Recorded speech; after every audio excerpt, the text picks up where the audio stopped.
Donc, le commandant maintenant, j'ai parlé, le régiment, j'ai défini ce que c'est qu'un régiment.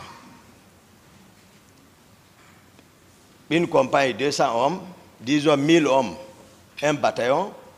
À partir au-delà de ça, 2000, 3000, 4000, 5000, 6000, 10 000, ça fait des régiments. On peut organiser comme ça un régiment, donc régiment. Le régiment peut aller au-delà de la présence sur toute l'étendue du territoire national. C'est-à-dire on va parler régiment, commando, tous les militaires qui sont dotés de coiffure rouge, de béret rouge. Le décret nommant le commandant du régiment, c'est le colonel Aïdor, qui a été nommé par décret comme commandant du régiment. Et lui, il était l'adjoint de Konaté à l'époque des faits, à Bata. Et le commandant adjoint du régiment, c'était le colonel Sa Alphonse Touré. Le commandant d'opération à la présidence, c'est Makambo, capitaine Makambo. Toutes les opérations, c'est lui. Donc, le premier trimestre, s'il faut, tout allait bien. Le premier trimestre, il est passé à trop de pagaille, mais voilà, on gérait, tout allait bien entre Maïdadis, tout. Mais après ça, lui et le général Konaté, on était dans son bureau, ils ont crié sur moi, ils m'ont instruit d'arrêter le commandant du régiment et son adjoint. Voilà. Et l'actuel inspecteur des forces armées, Ablaï Keita, de les arrêter. Je suis sorti, je les ai arrêtés. Donc, il n'y avait plus de commandant du régiment. On s'est retrouvés, moi, Dadis, nous trois, dans le bureau du président. On s'est retrouvés. Moi, je vais avec les données techniques. C'est pas... Maintenant, la question s'est posée, qui doit commander le régiment? Ils m'ont dit, ah bon, voilà, Toumba, tu sais, tu es lieutenant, donc le lieutenant ne peut pas. Donc, Dadis prend directement la parole, il dit, à partir de l'instant, il est le commandant du régiment, devant le général Konaté. Il dit, Konaté, tu es mon adjoint.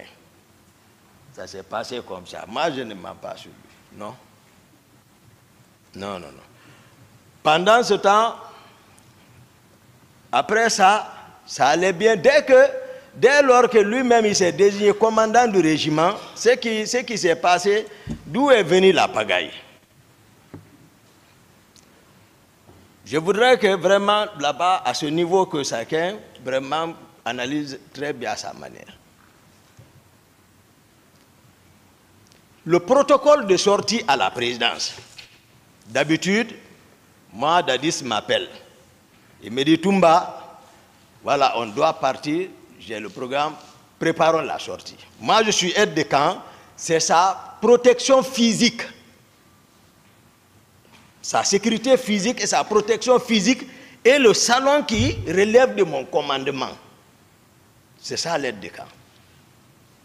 Et ce salon-là aussi, je le sollicite à partir du commandant du régiment pour me fournir ces éléments. Au début, lorsqu'on n'avait pas compris le fonctionnement, le commandant du régiment Aïdor et son adjoint m'ont trimballé devant l'état-major adjoint, les maths, pour venir discuter, c'est-à-dire de l'organisation. C'est là-bas qu'ils m'ont fait comprendre tout, j'ai dit d'accord. Donc, moi j'ai le contrôle du salon. C'est-à-dire qu'il y a un commandant de salon. C'est tout, lui, il s'occupe du planning. Maintenant, et la protection physique du président, ça me préoccupe, moi. Et pour la protection dans le salon, le commandant du salon viendra, il dira combien d'hommes il avait à cet effet, peut-être pas, en tout cas pas plus d'une section. Section, peut-être on va prendre 32 hommes. Pas plus de ça. Mais par exemple, bon, Marcel ne peut pas, par exemple, dire qu'il relevait du salon. Non. Non. Marcel ne peut pas non plus dire qu'il était garde-corps. Il n'a pas encore un acte officiel. Mais en amont, vous comprendrez qu'il avait un pouvoir. Il pouvait avoir un pouvoir. Marcel agissait par conviction. C'est un jeune que j'ai aimé, tout le monde connaît. Mais sauf que, voilà, le pouvoir l'a un peu changé. Parce que Marcel, même un ministre assis avec Dadis, même un ministre en face de Dadis, Marcel peut venir crier sur le ministre. Ah oui? Il avait sa troupe. Ça, c'est spécial. Il n'était pas d'accord. Nous sommes tous dans la même enceinte, mais il n'est pas fréquent, c'est Dadis, d'accord. Je suis d'accord, tout ça. Hein? C'est par nécessité. Il joue son rôle. C'est-à-dire, lui, il a son propre calcul. Il sait. Le pouvoir, il protège le pouvoir à sa manière. Dadis connaît. Parce qu'on vient de loin.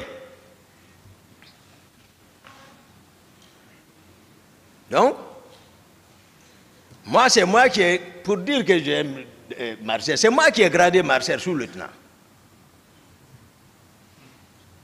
Parce que, au moment où on cherchait le pouvoir, il avait bénéficié d'une bourse pour aller en Union soviétique.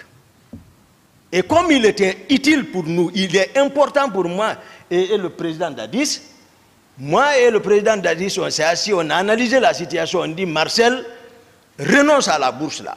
Tu ne peux pas nous quitter à l'air là. Ce n'est pas possible, le moment est proche. Si tu vas, on est foutu. Ses amis, jusqu'au jour du départ de ses amis à l'aéroport, Marcel est avec nous. On le dissuadait et il n'est pas parti. Et voilà qu'on prend le pouvoir. Il était caporal. Mais moi, sachant ça, ses amis ont grade lieutenant en plein rassemblement, sans demander l'avis du président. J'ai appelé les gens, j'ai dit envoyez ma grade lieutenant. J'ai dit mettez ici. Ils ont mis. J'ai dit allez. Grand Co, Pivi. Quand j'ai dit Grand Co, c'est Grand Co plan, Pivi. Quand il a rencontré Marcel avec grade là, il dit enlève.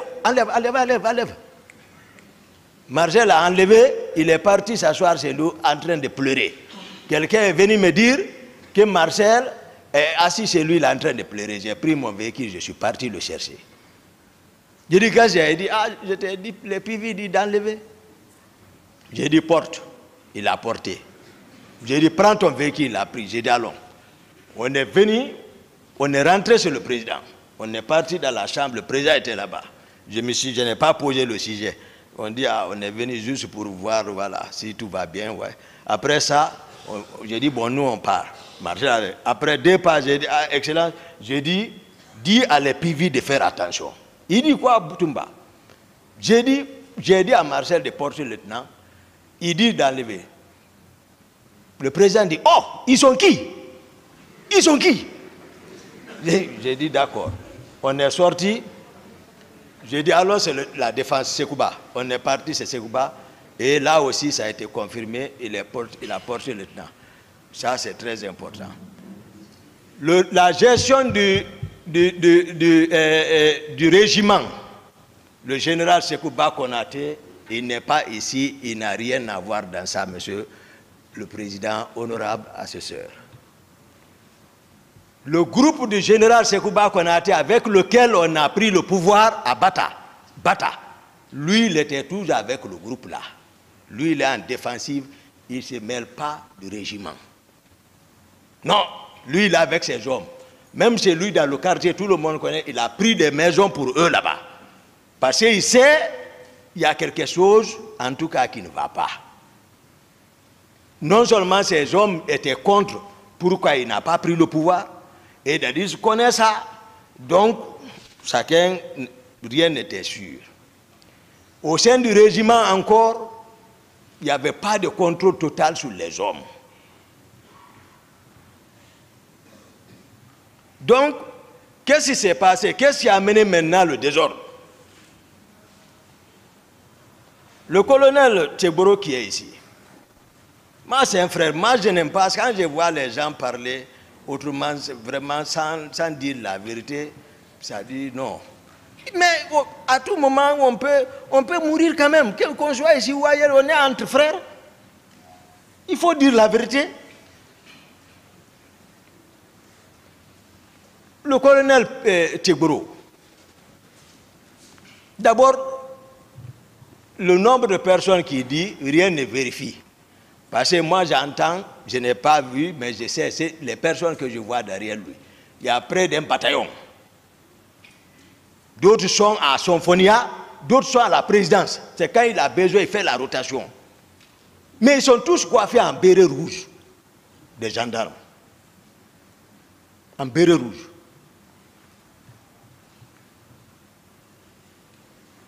C'est raison pour laquelle, un jour à la présidence, il est resté en plein rassemblement.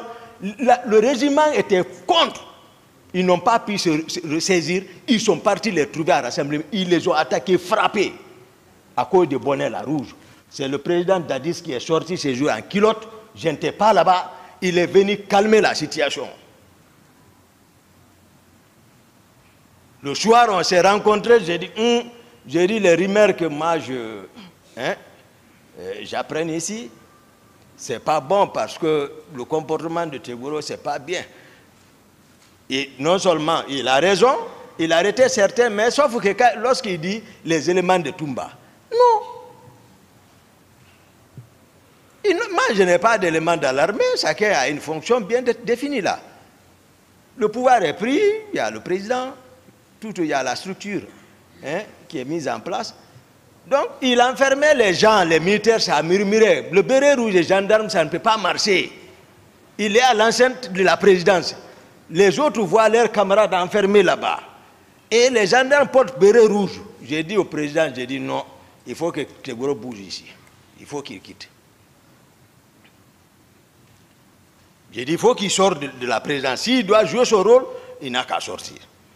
Bon, là aussi, il est venu me voir, à Toumba, si tu fais ça, c'est une honte. J'ai dit, si tu veux, il faut disparaître ici. Mais il faut quitter. Donc, il s'est un peu déplacé, sorti de la cour, à la rentrée. Tout le monde connaît Alfaya. La deuxième rentrée vers Imbaya là-bas. Dès que tu rentres, l'étage qui est là, il est parti là. Même si tu hèles quelqu'un à côté, à la prière, il peut entendre. Donc, il est parti là-bas. Ça aussi, il n'est pas content de moi. Mais sauf que qu'est-ce qui a gâté le pouvoir là? Tchegboro a réussi et le président Dadi s'est laissé encore faire. Parce que c'est comme ça je vais dire. Tchegboro s'est infiltré jusqu'à maintenant, il s'est collé à Dadis. Et il a intoxiqué les Makambo. Parce que le président Dadis maintenant est commandant du régiment. Il les a intoxiqués comme quoi. Et ils peuvent devenir commandants de la garde présidentielle. Et Marcel, voilà, peut être de camp. Tout. Et maintenant, le protocole de sortie a changé. Je le dis, le président est ici. C'est pour cela que je sais que les avocats m'attendent. Pour dire pourquoi tu sors, tu laisses le président derrière. Je vais vous expliquer, je ne mens pas sur quelqu'un. Non. Le protocole de sortie a changé. Moi, je reste, on ne me consulte plus. Je suis écarté. Moi aussi, je suis sur moi. J'apprends seulement... Ah, le président est sorti. Il est à Bambeto, avec la jeunesse de Bambeto. J'ai dit, ah, comment ils sont partis? Ah, Tchegboro est monté à ta place, Makambo a coordonné, ils sont partis. Je prends mon véhicule de commandement. Je viens le rejoindre sur la place. Je m'arrête, je m'annonce. Ce jour encore, Tchegboro est arrêté à ma place. Je m'arrête, je m'annonce, je le regarde. Après, il quitte. Je viens, je prends ma place. Je n'ai rien dit. Le jour, le président Abdoulaye Wade est venu au palais. J'ai appris que le président déjà est au palais. J'ai pris encore mon véhicule, puisque officiellement, en attendant, j'assure, tant que ça va, c'est bon. Mais si ça ne va pas, les gens vont me reprocher. Moi, je sais. Je viens encore, je viens, je m'annonce, celui qui est assis à ma place quitte, je m'assois. Le jour où le colonel Tchegboro a organisé par sa communauté une lecture du Saint-Coran au bataillon. Là aussi, j'apprends qu'ils sont partis. Néanmoins, je viens, je prends mon véhicule, je les rejoins. Celui qui était à ma place, il a quitté.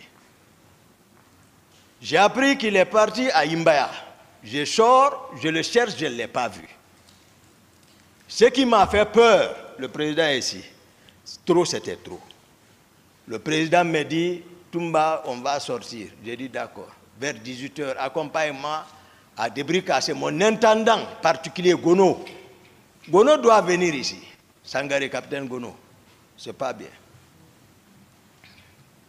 Moi, je ne connais pas ces juifs, c'est Debrika. Je le dis ici, parce que moi, je ne me reproche de rien. Moi, la faute, ce n'est pas de mon côté. Enfin, envers le président, il connaît. Non, non, non. Parce que je suis avec lui, même ma garde, la clé de ma porte, mon bureau, ma maison se trouve avec un de ses frères, Cécé Haba. Je savais que Cécé m'enquêtait, mais moi, pour montrer ma loyauté, je lui ai donné tout ça. Mes téléphones sont avec Cécé Haba. Mais je sais, Cécé, c'est quelqu'un qui est sincère. Certainement, il l'a toujours dit au président que Toumba est honnête. Et le président Dadis n'a pas besoin même de me faire espionner parce qu'on vient de loin. Donc, les gardes de mon salon sont assurés par Jeannot Destin. C'est un de leurs. Lui, ils l'ont tué. C'est-à-dire, je ne t'aide à rien, dans la sincérité totale. Maintenant, on sort, on va à Gono Sangare. On arrive vers 18h. On rentre chez Gono Sangare. Je vois des gens, le président ne va pas me dire le contraire. Je vois des gens, des centaines d'hommes habillés en cori, flèches, en machette. J'étais surpris. J'ai dit, il y a des gens comme ça, c'est Gono. Néanmoins, je me ressaisis, je m'assois. Je prends place. Qu'est-ce que le président fait? 18h30, 40, 50. Lui et les gens là, ils sortent par une porte. Je ne sais pas où ils sont partis.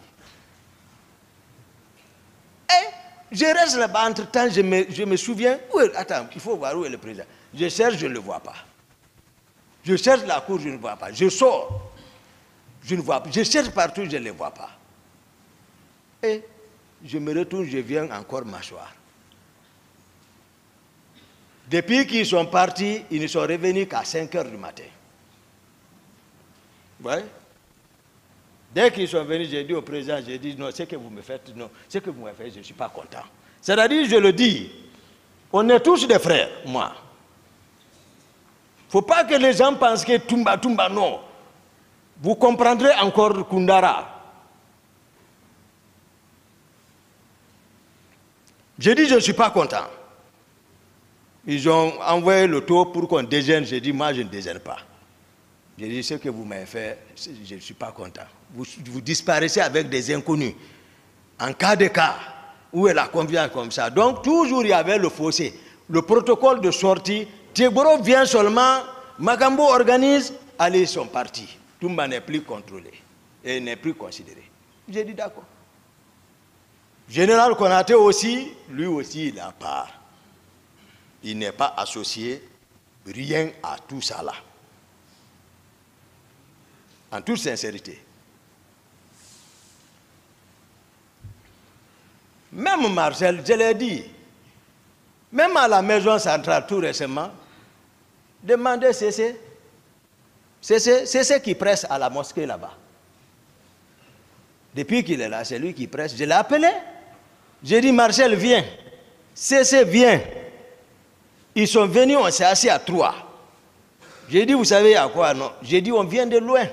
Et j'ai dit, rappelez-vous, on a juré ensemble.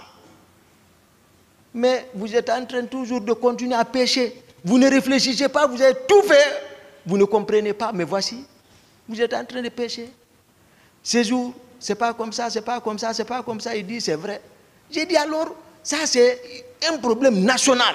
Assumez. Dis la vérité aux gens. Il dit, c'est peut témoigner. Marcel dit, il dit, ce que vous dites, c'est vrai, mais il dit, mon commandant, ça là, je ne peux pas. Il dit, il a ajouté, même si c'est un char de combat qu'on envoie, je ne serai pas surpris. C'est pas ma même confrontation. Moi, je donne la vraie version des faits, parce que vous ne le connaissez pas. Voilà. Quand il dit, voilà, vous ne le connaissez pas. Il dit, même si c'est un char de combat, il ne va pas reconnaître. J'ai dit à cesser devant lui. J'ai dit, cesse de le recevoir à l'église maintenant. J'ai dit, il n'a pas la foi. Pour ça. Il ne peut pas avoir un tel crime dans un pays sans accuser ses faits. De votre déclaration, c'est ça? Et lorsqu'on dit armée, l'armée c'est un nom commun.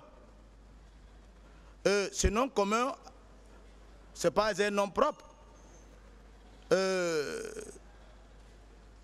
Cette armée a été dirigée par une hiérarchie. Cette armée ne peut pas faire des bêtises sans, au vu du chef de l'État. Alors, si le chef de l'État lui-même ne veut pas prendre sa responsabilité, alors, où nous en sommes? Que toute la hiérarchie soit là, c'est une honte pour le CNDD. Ou bien tous les membres du CNDD doivent être là pour répondre devant l'histoire. Parce que vous dites l'armée. Excusez-moi. L'armée, ce n'est pas un individu, c'est un nom commun. Dirigé par un chef militaire de la transition. S'il y a des dégâts, mais qui prend la responsabilité, qui l'assume. Bien. Vous avez parlé de hiérarchie dans l'armée.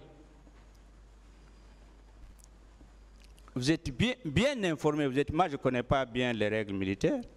Alors, quelle est cette hiérarchie du chef de l'État jusqu'au chef d'état-major de l'armée, de terre, de mer, etc. Quelle est cette hiérarchie? Je n'ai pas de réponse pour ça. Très bien. Monsieur Marcel, vous êtes d'accord quand même que ces crimes qui ont été commis contre une population civile quand même? Vous êtes d'accord avec moi? De nos jours, je n'ai pas entendu encore qu'il y a eu un militaire décédé au stade. Je vous félicite et je vous remercie pour cette réponse. Donc il n'y a aucun militaire, c'est contre les civils. Très bien. Monsieur Marcel, est-ce que vous avez suivi les débats entre avocats, tribunal et parquet sur le rapport international d'enquête des Nations Unies, les conclusions?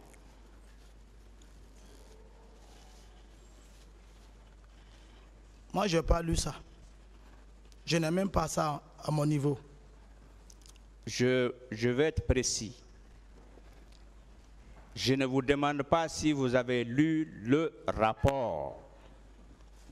Je vous demande si vous avez suivi les débats, les discussions entre les partis, le tribunal, etc. en ce qui concerne les conclusions du rapport international d'enquête des Nations Unies. Est-ce que vous avez suivi ces débats-là parce que vous étiez là-bas? Bon, je me rappelle plus de ces conclusions-là. Bien. Est-ce que vous êtes averti que dans ce rapport, l'une des conclusions essentielles, c'est que les crimes qui ont été commis au stade, ce sont des crimes contre l'humanité.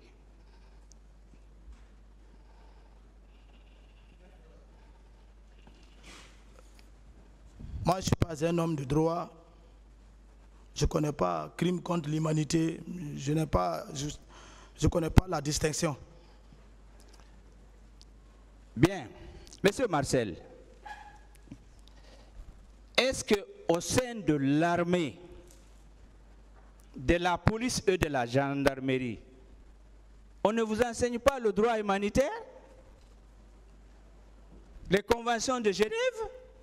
Vous n'avez pas reçu une telle formation? Oui, on enseigne. Je n'ai pas bien compris. On enseigne l'hygiène et le secourisme, le CICR. Merci.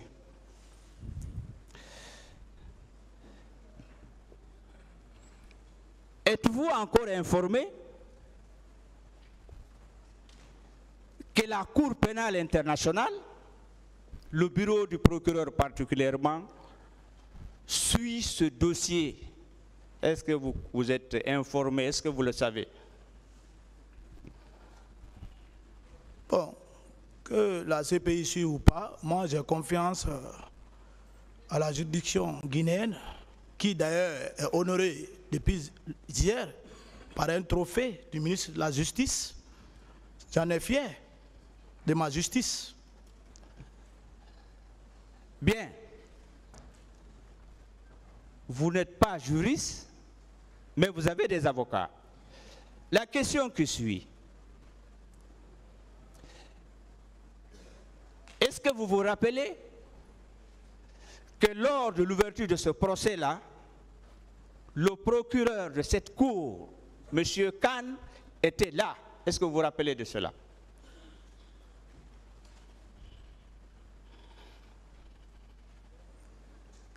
Le procureur, il était là, on a tous vu. Bien.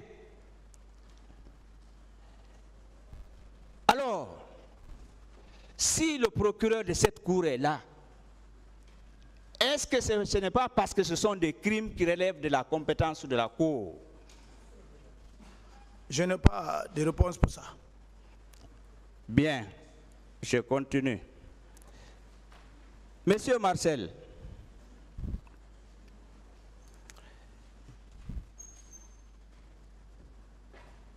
est-ce que vous savez, lorsque ce procureur est venu, il a signé un protocole avec le gouvernement guinéen, avec le colonel Mamadi Doumbouya. Un protocole a été signé pour le suivi de cette affaire. Comme je n'étais pas là-bas, je ne peux pas confirmer. Bien. Monsieur Marcel, je termine, je suis vers la fin.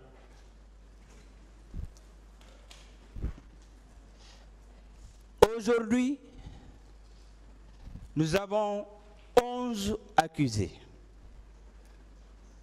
Est-ce que, monsieur Marcel,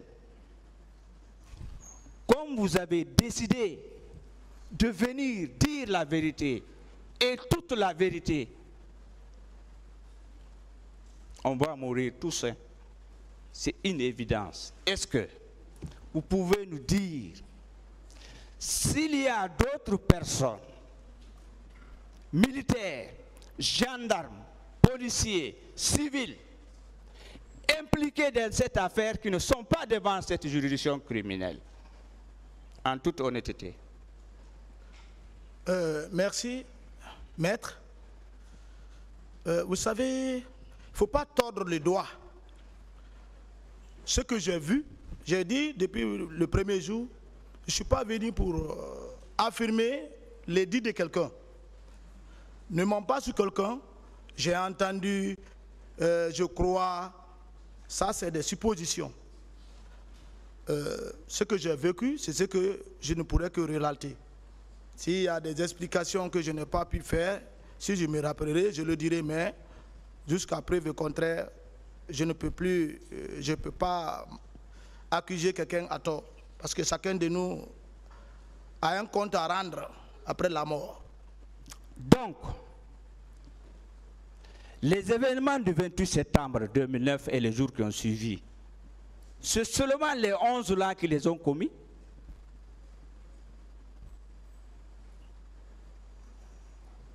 En toute honnêteté. Donc c'est seules ces personnes-là.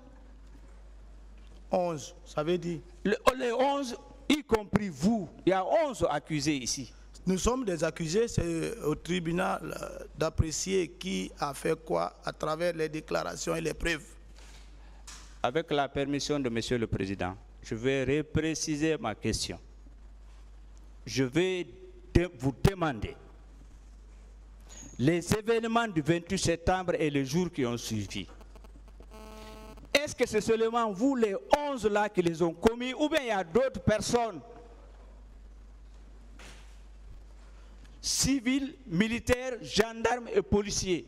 Donc tout ce qui s'est passé, est-ce que c'est vous 11 seulement? C'est ça la question. C'est ce que je viens de dire. On a fait des déclarations.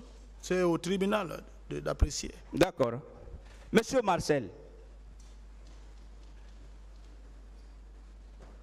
je termine par ceci.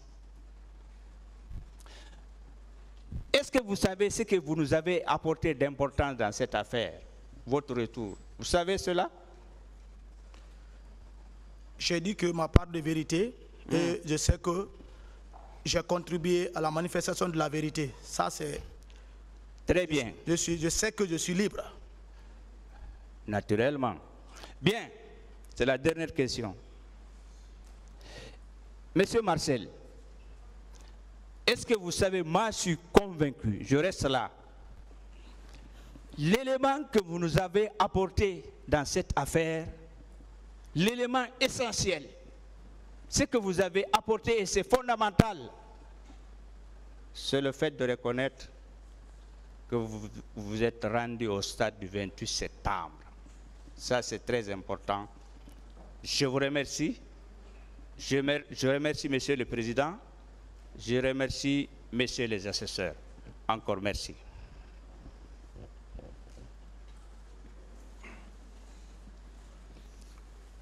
Merci, Monsieur le Président. Honorable assesseur, de m'avoir donné la parole devant votre auguste et respectable tribunal. Mon capitaine,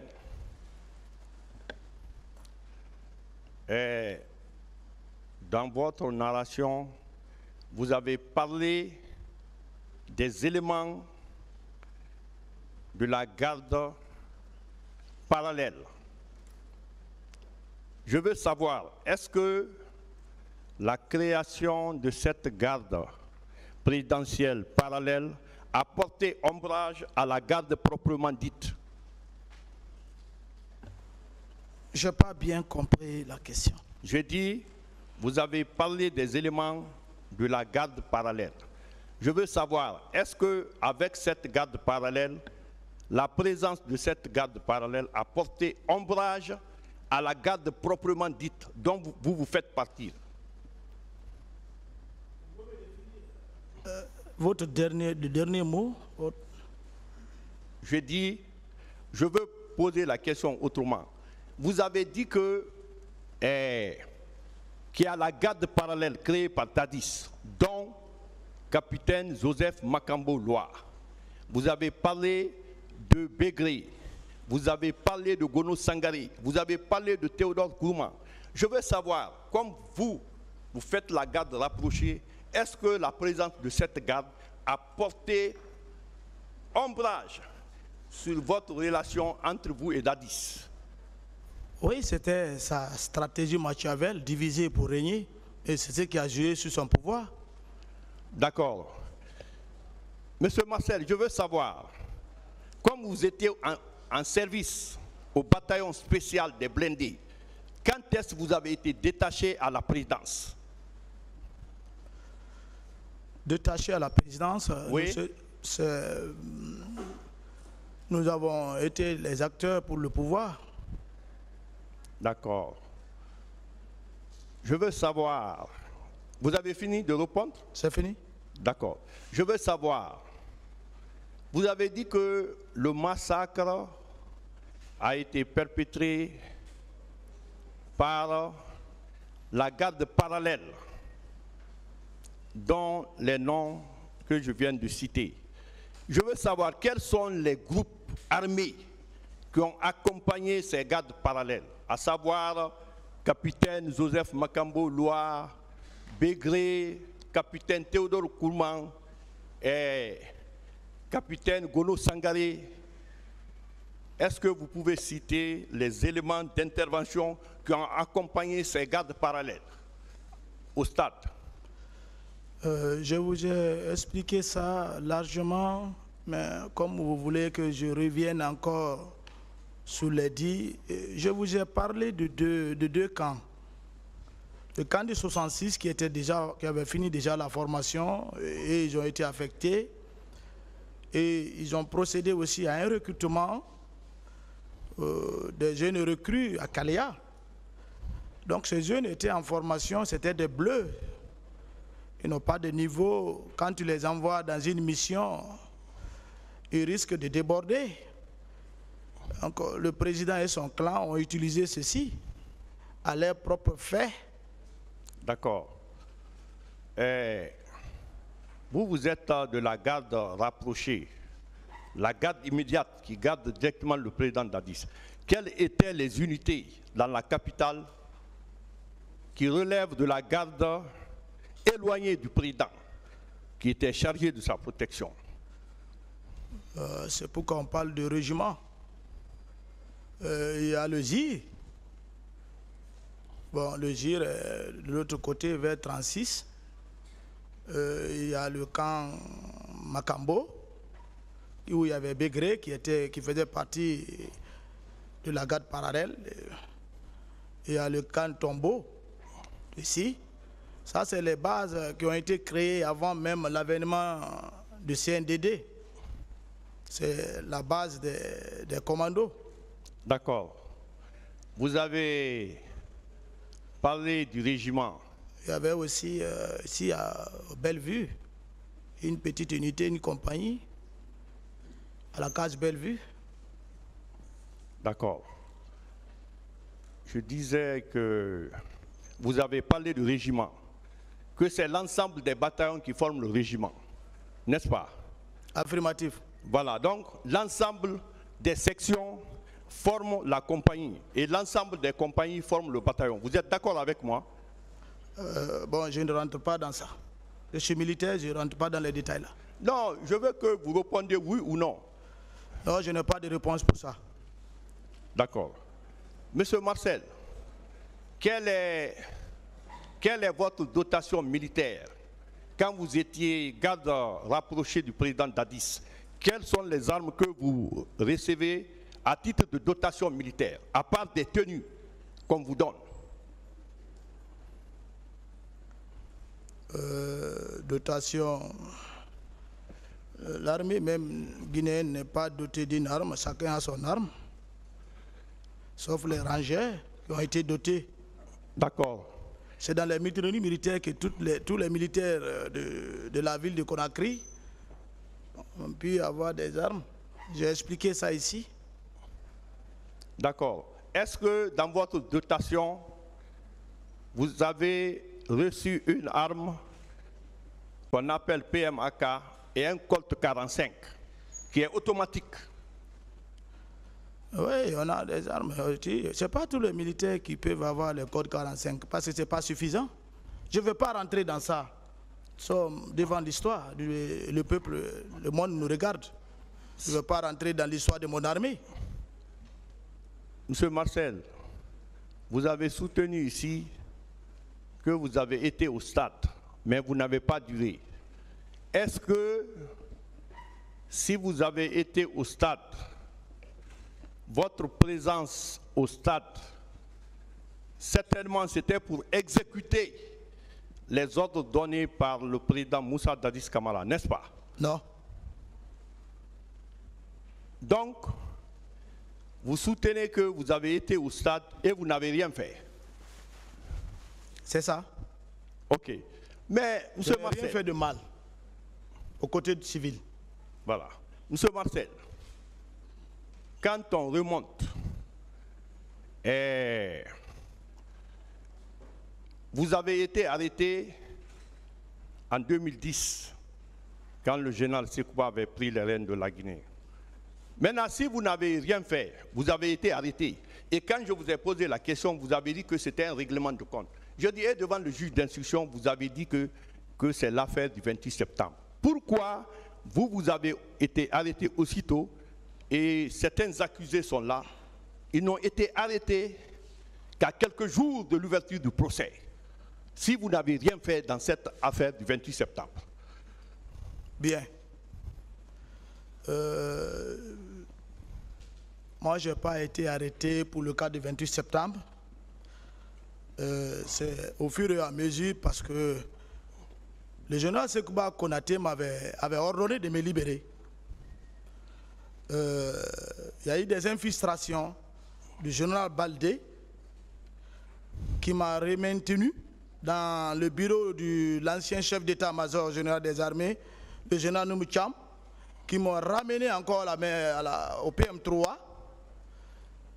J'ai dit, mais le général me dit de me libérer, le général Konaté, pourquoi vous me maintenez? Et on me met des documents devant moi, et voilà, les tortures ont commencé, mais ça n'a pas été fait comme ça. Vous savez, le crime profite à celui qui a commis le crime. Il fallait nous arrêter, faire savoir à la communauté internationale, on a des gens qui sont en prison. Quand nous... Non. D'accord, Monsieur le Président, je continue.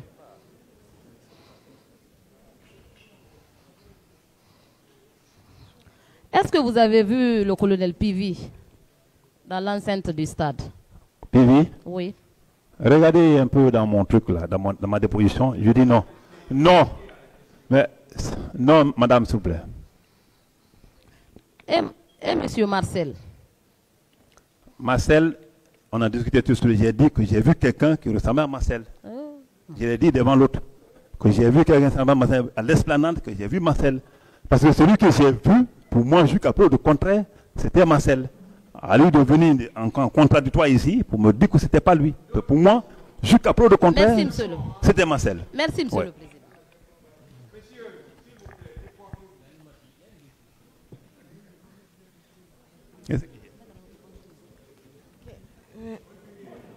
Merci. Monsieur Camara, moi je ne serai pas longue parce que depuis ce matin, vous avez reçu beaucoup de questions. Je n'ai rien compris, madame. Je dis je ne serai pas longue. Je ferai en sorte d'être très courte dans mes questions. D'accord, madame. Parce que depuis ce matin, on vous a posé beaucoup de questions. Oui, je suis militaire. Monsieur Camara, est-ce que vous aviez un bureau au camp Alpha Yaya? Oui, madame. Je vous dis parce que j'ai bien envie de replacer le contexte des événements du 28 septembre, qui sont un contexte où des personnes ont été séquestrées quelques jours après, les jours qui ont suivi, au niveau du camp. Est-ce que vous aviez connaissance que des Guinéens, des citoyens guinéens ont été arrêtés et séquestrés là-bas? Non, madame, parce que je n'ai aucune idée par rapport à ce que vous dites. Vous n'avez aucune idée? Absolument pas du tout. Pourtant, nous avons des personnes qui disent que par votre canal, par le canal de d'autres personnes, elles ont été emprisonnées et séquestrées là-bas pendant des jours, soumises à des tortures. Donc, vous n'avez jamais eu connaissance de ça? Pas du tout, madame. Vous avez dit tout à l'heure à ma consoeur qu'au moment où vous sortiez, vous essayiez de sauver les leaders du stade, vous avez croisé des gens qui couraient.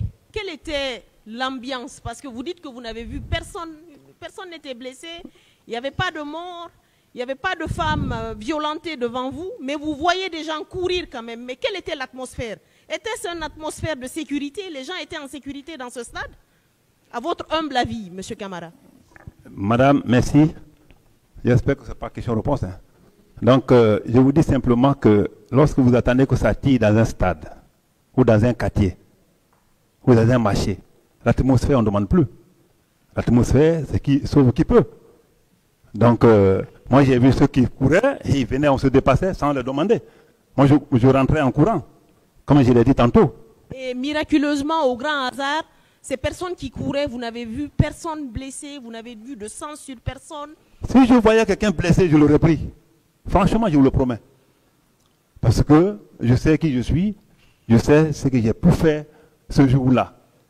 Donc, si moi je voyais quelqu'un blessé, je l'aurais pris, le mettre au même moment, c'est-à-dire dans la même voiture que les leaders.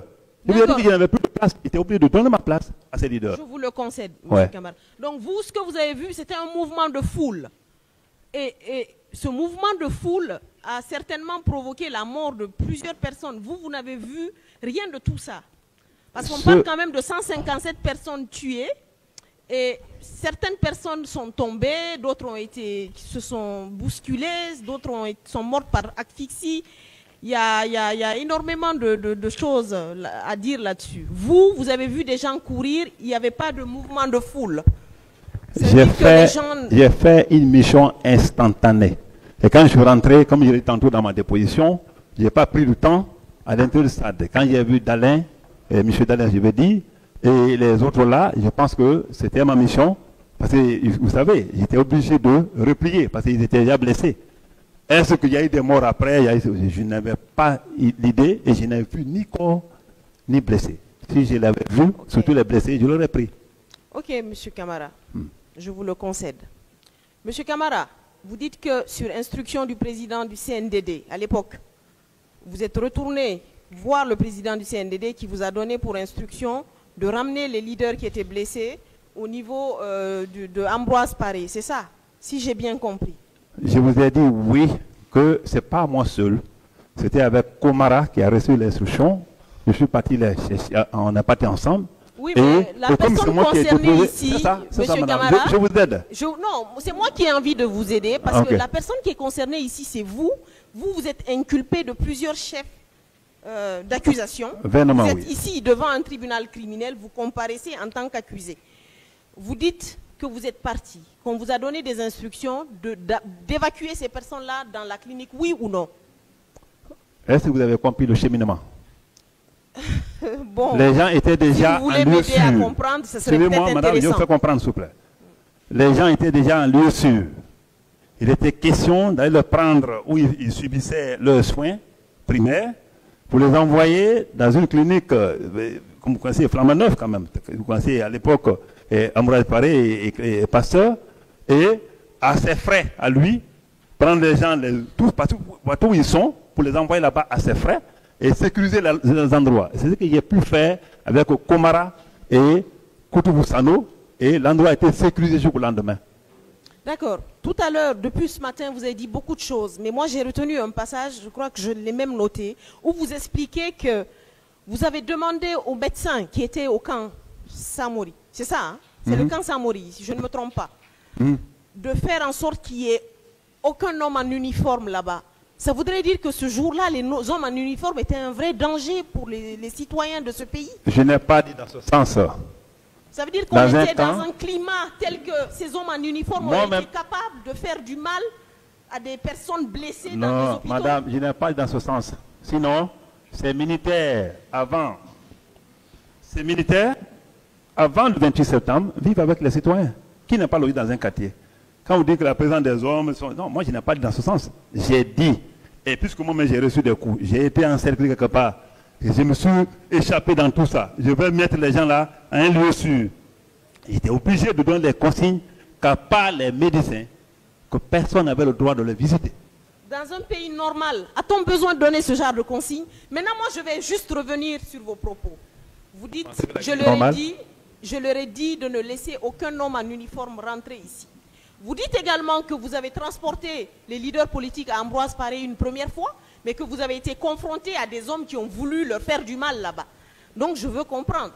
Vous dites également ici que vous n'avez pas dit ça dans ce sens. Qu'est-ce qu'on doit comprendre en définitive de ce que vous avez envie de dire, M. Camara? Vous voulez que je vous donne des explications claires? Acceptez, ne me coupez pas alors, écoutez, je vais vraiment vous aider. Oui, vous m'avez toujours aidé, moi je vous aide maintenant. J'ai dit que quand je suis arrivé à Ambroise Paré, et puisqu'on m'a empêché que les leaders puissent subir leurs soins là-bas. Je suis remonté dans la voiture et j'ai remis ces Oudalais dans la voiture. Nous sommes repartis vers la ville. Je peux vous arrêter S'il vous plaît. une seconde. Non. Qui vous a empêché à ce qu'on soigne les leaders là-bas? Je l'ai tantôt dit. J'ai bien dit que c'est les hommes de Touma et Touma lui-même. Toumba lui-même était Ambroise Paré, il vous a empêché. Je pense que ce n'est pas la d'avoir première accès fois aux que les médecins. gens entendent. Les leaders l'ont dit toujours. Et je le répète ici. D'accord. Donc vous estimez que si vous n'étiez pas là, ces hommes auraient fait du mal aux leaders politiques. C'est ça? Je ne savais pas son intention, mais du fait que de tenter de nous empêcher de le traiter, ça sous-entend beaucoup de choses. Donc pour moi, il fallait les enlever là parce que je ne pouvais pas résister. Hein. Je ne pouvais pas résister. J'étais obligé d'obéir et prendre la voiture, continuer avec eux et au camp Samori, hein, où ils ont été placés à un lieu sûr pour les soins. Monsieur Camara, j'ai quand même un problème de raisonnement. Je vais revenir là-dessus. Ça va être ma dernière question, ma toute dernière question. C'est, vous dites que sur instruction du président du CNDD, vous avez ramené les gens dans un hôpital où ils seraient mieux traités. Mais vous dites également que vous êtes allé au stade sans instruction du président du CNDD, c'est ça? Non, vous confondez tout. Non, pas du tout, monsieur. Vous êtes tout. un homme en uniforme. Madame, et les hommes en uniforme, Madame, en général ouais, ne fonctionnent que sur les d'accord, instructions. laissez-moi vous éclairer la partie. Certainement, vous ne l'avez pas compris. Je vous éclaire la partie. J'ai bien dit que je n'ai reçu aucun ordre. Et ce jour, je n'étais pas sorti pour une mission quelconque. Je quittais mon bureau. C'est la dernière question que vous avez posée. Laissez-moi vous éclaircir la partie d'abord. Je quittais mon bureau, je partais en ville, à mon domicile à Dixie d'ici. Chaque matin, j'y passe pour faire prendre un peu le bain, chercher à déjeuner comme d'habitude et repartir. C'est en ce moment-là, c'est sur ce trajet que j'ai vu ces foules-là, comme je vous ai expliqué. Et pour l'esplanade du stade, vous avez compris. Je n'ai reçu aucun ordre du capitaine Dadis, mais ce qui est sûr, quand tout s'est passé comme ça, je suis remonté de faire le constat de ce que j'ai vu. Et j'ai vu d'autres personnes là-bas. Et le constat là, comme tout le monde était là, j'ai dit, expliquer à tout le monde, il était là, j'ai dit, mais écoutez, les leaders, il était déjà informé que j'avais certainement pris les gens, il a dit que les leaders ont été, tel, j'ai cité les gens, ont été mis à ma voiture, je les ai envoyés à un lieu sûr, au camp Samori. Ils ont des instructions là-bas, je les ai dit, la session est difficile, aucun militaire n'a le droit de le fréquenter. Parce que jusqu'à preuve du contraire, à pas du moment où ils étaient dans ma voiture, à pas du moment où j'ai cheminé avec eux pour les mettre là-bas, ils étaient sous ma responsabilité. Donc pratiquement, c'est à ce niveau-là qu'il a dit au Premier ministre Komara, au ministre des Affaires religieuses, d'aller vers ces leaders avec moi pour leur dire qu'ils demandent à ce que ces gens-là aillent, qu'on les accompagne à la clinique Pasteur à ses frais, aux frais du président. Et cette première mission a commencé. Je suis parti avec le Premier ministre Komara, le ministre et le secrétaire général de la Ligue de Koutoubou Sano. Les gens ont été vraiment pris à ce niveau. Ils ont été amenés à la clinique Pasteur. Et c'est voyez. Et le Komara a été clair, il a dit que c'est aux frais du président. Et j'étais chargé de sécuriser l'endroit jusqu'au matin, ce qui a été fait. Donc, si je comprends bien, ouais, vous aviez besoin ouais, des instructions du président pour faire soigner les gens, mais vous n'aviez pas besoin de ces instructions pour aller au stade. Je vous remercie. Est-ce qu'avant d'aller au stade, on était ensemble? Okay, ah bon, j'ai cru que c'est une question encore. Ah, autant pour moi, madame. Merci, monsieur le président, de m'avoir donné la parole. J'ai quelques questions à poser au colonel Kebrou. Mon colonel, ouais, nul n'ignore qu'en 2009, vous étiez l'une des figures qui ont symbolisé le pouvoir du CNDD. Oui, du CNDD. Donc, vous faites partie de ceux-là qui ont fait la Guinée du capitaine Moussa Dadis Camara, que j'ai un respect pour le capitaine Moussa Dadis. Ce que je ne comprends pas, vous, en tant que secrétaire d'État, chargé de la lutte contre le banditisme, contre la drogue et concernant les services spéciaux. Vous étiez au stade, vous avez tout dit, mais vous n'avez pas dit concernant le massacre. Quel rôle vous avez joué alors que vous étiez au stade et vous avez 200 personnes qui sont sous votre commande? Mon colonel, concernant le massacre, qu'est-ce que vous avez fait pour empêcher le massacre?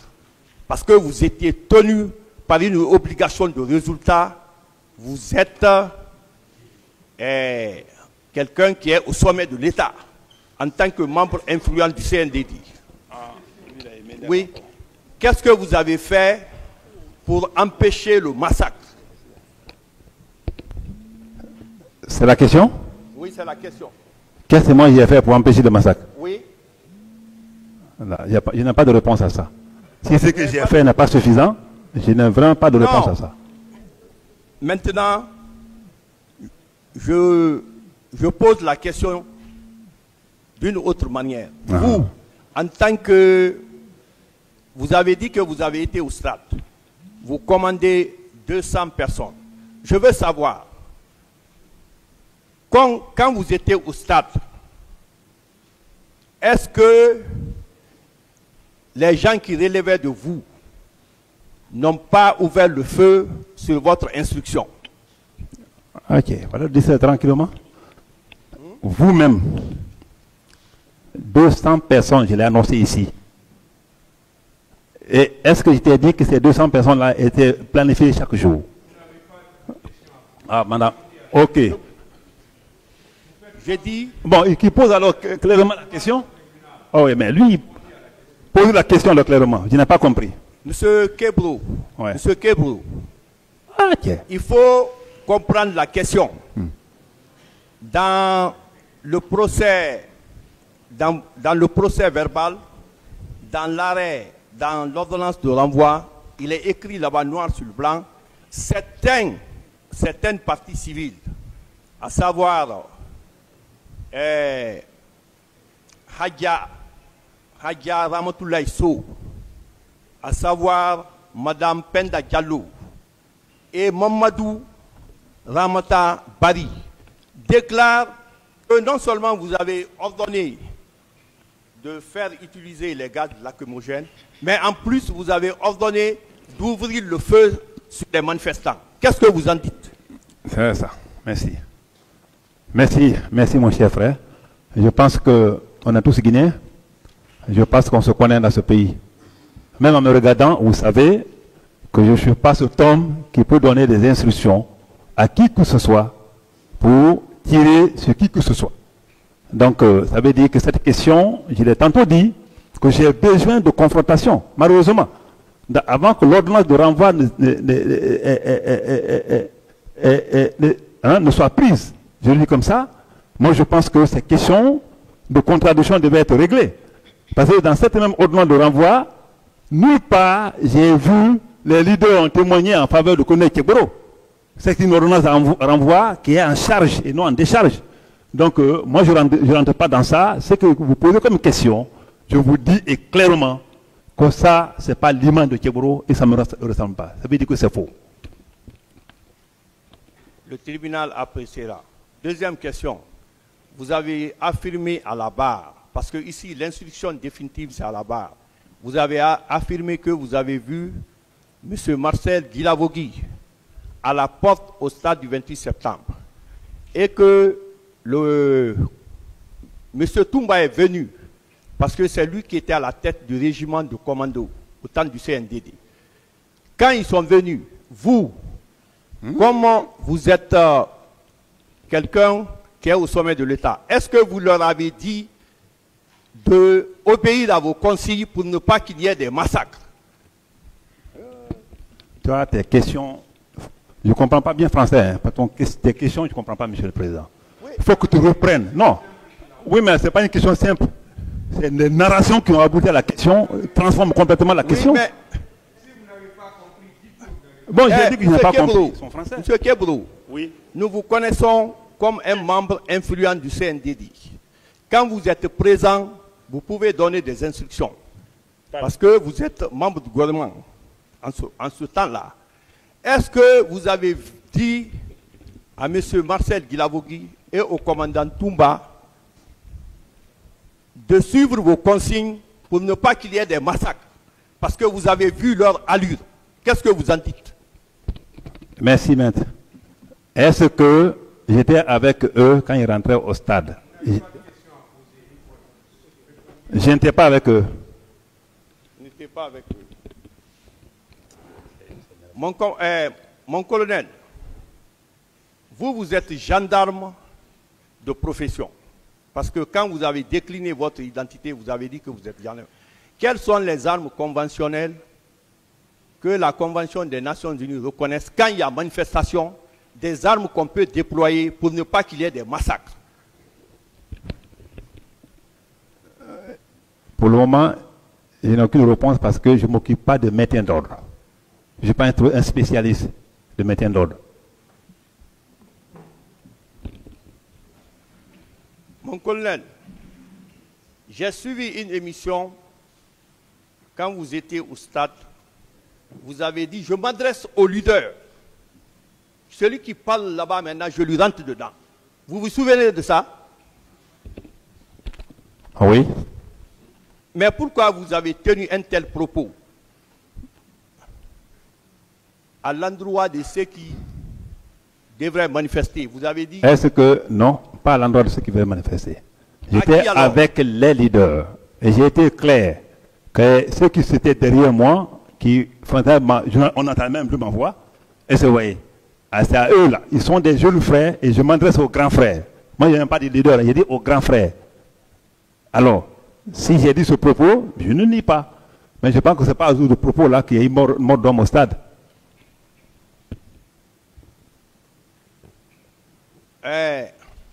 Mon colonel, quand il y a eu de massacre, après le massacre